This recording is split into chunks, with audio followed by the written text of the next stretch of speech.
Hi, this is Peter Godinez, your ambassador with KDY TV.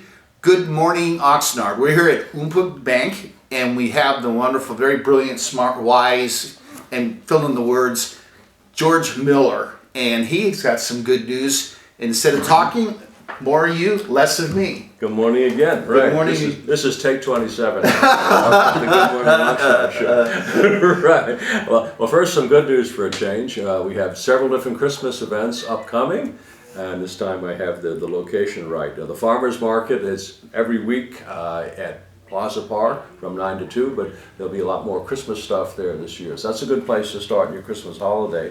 Of course, the food trucks are also in the evening later on, same place. And then the Christmas tree lighting will be Friday night at 5:30 p.m. also in Plaza Park, and all the kiddies will be there and stuff like that. And the Christmas parade is the very next morning from 10 to 12 in the downtown area also. All these things are free. They're all family events in beautiful downtown Oxnard. I encourage you to come if you're not already coming. Now, do you plan to try every food truck? Because I know at the fair you're very selective, but what's your plan at the Well, fair? I'm on a diet, so we're probably going to bring A seafood diet.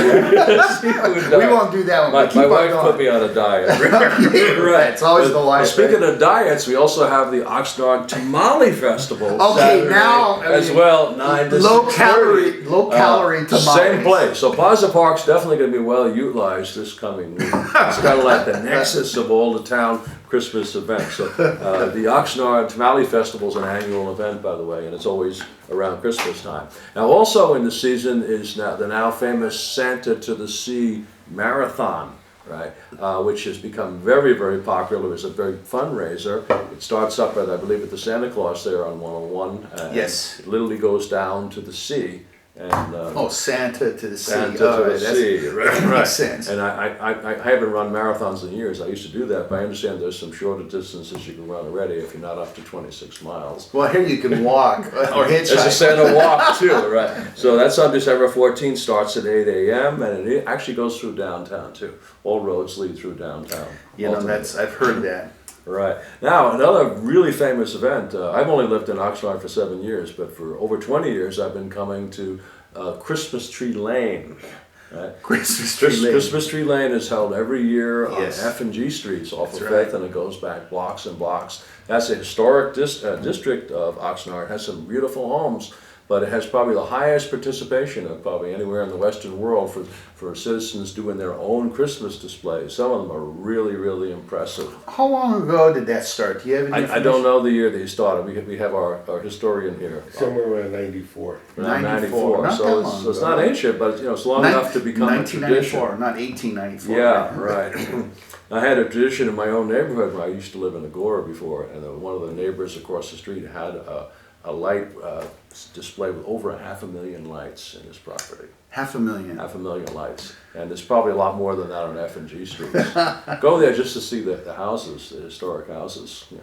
And by the way, there was an F Street resident at the city council meeting last night that applied for a city grant.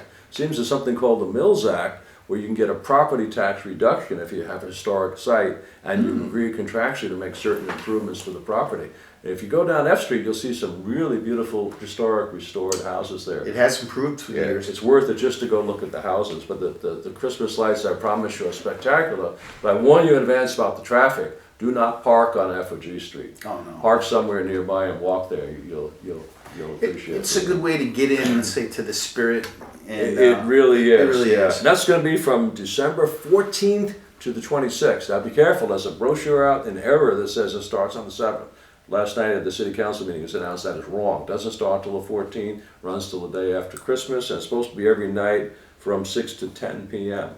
6 to 10. Go check it out, right? Now last night we swore in the election winners, Oxnard election winners. Oh my goodness. And you know, the net change of the council is 0. Everyone that was there is still there. So Mayor Flynn was sworn in again. Councilwoman Ramirez was sworn in again and immediately reappointed Mayor Pro Tem again. Mayor Pro Tem means that if Tim has a heart attack or is absent, she's the mayor, right?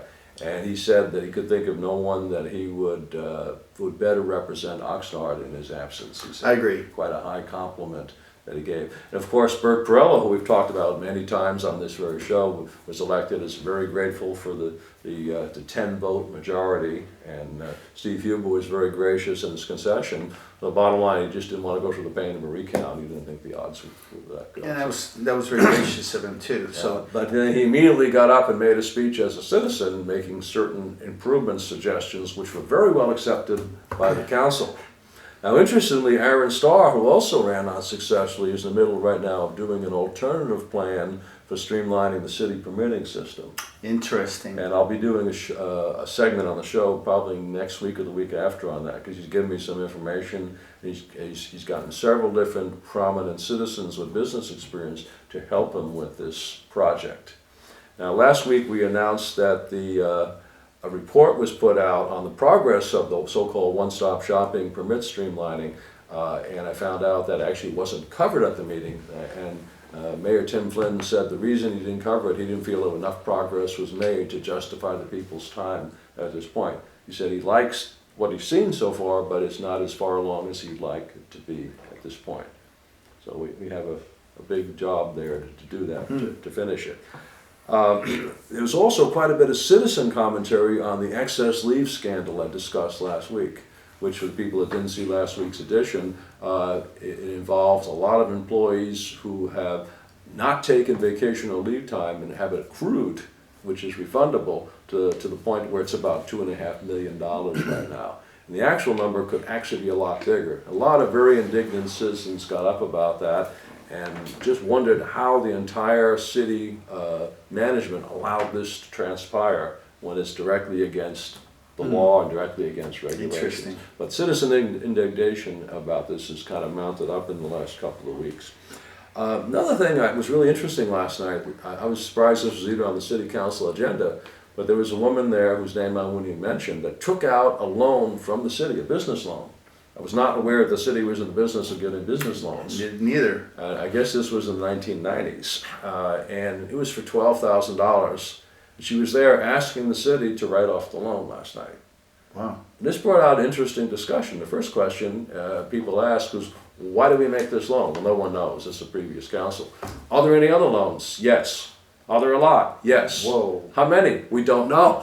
Who's actually saying, I don't know, is that Well, the council is saying, I don't Okay. know, and, And of that's course Greg because Nyhoff is doing it, and he was kind of caught flat-footed with this, so I guess they got to do a little digging. This is another thing, I don't think it'll be as big as the city excess leave scandal, but just one more example of mismanagement, misappropriation of funds for purposes for which they were never intended. I mean, if you're a taxpayer in Oxnard, would you want your money lent out to someone for a business loan? But then also to forgive it, I think Well, it came with 12% that's exactly what it interest. is. This return, woman but- came with a sob story, I was disabled, blah, blah, blah, blah. But the bottom line, they asked her, can you pay it off? Well, no, really, because I'm trying to buy a house. You're trying to buy a house, but you owe the city money.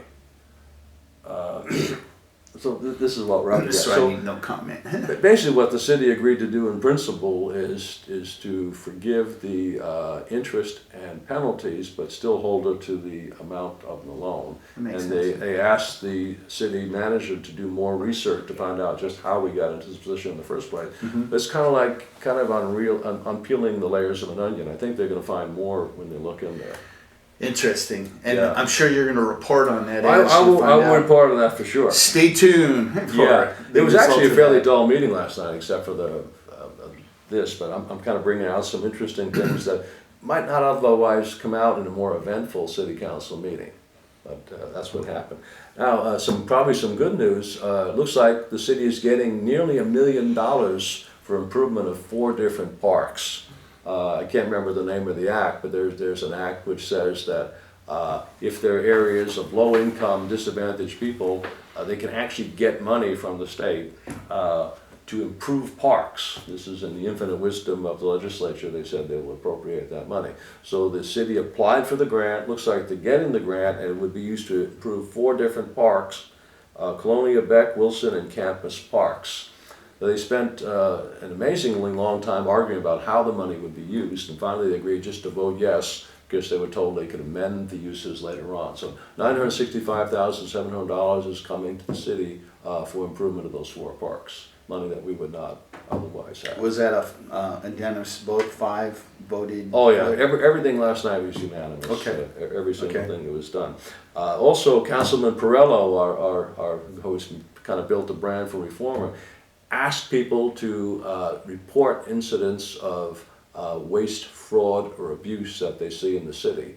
And he simultaneously also asked for better protections for whistleblowers, because there have been some reprisals in the past, which I've heard is that. a disincentive to report problems.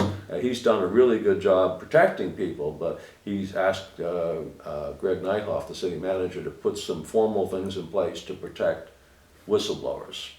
And the last item we have is that Mayor Tim Flynn has made a call to citizen volunteers for the so-called CAGs, Citizen Advisory Groups, which I'll enumerate right now.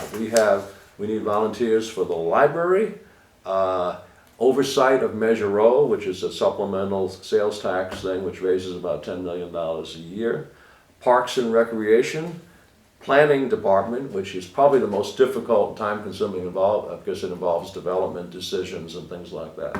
Very, very politically active too. Also Senior Services, Youth Services, participation in the neighborhood councils and inter-neighborhood council, Community Relations Commission, which is basically about anti-discrimination, Homelessness Commission, and not yet, but soon, we have a new commission which was just voted into existence a couple of months ago called the Cultural Arts Commission. They're not soliciting volunteers yet, but will be in the future. Okay. If you are interested, contact the city clerk for an application and call 385-7803. Good memory. Those are my formal announcements for today. There's a lot of little things going on, basically. I want to wish everyone a happy holiday season. Actually, happy Christmas season. There you go. Always informative. Citizens Journal US and KDY TV joining together. So informative. I've been looking at your website. It continues to, I want to say, get better. The photos are coming out nice. Clicking into different links. So it's quite a powerful tool. So that was wonderful. Thank you so much. Thank you very much. And happy holidays. Okay. But I'm sure we'll talk more. Yeah, at citizensjournal.us, by the way, on the web, and Citizens Journal Ventura County on Facebook. That's good. And again, this is Peter Godinez, your ambassador with KDY TV. Until next time.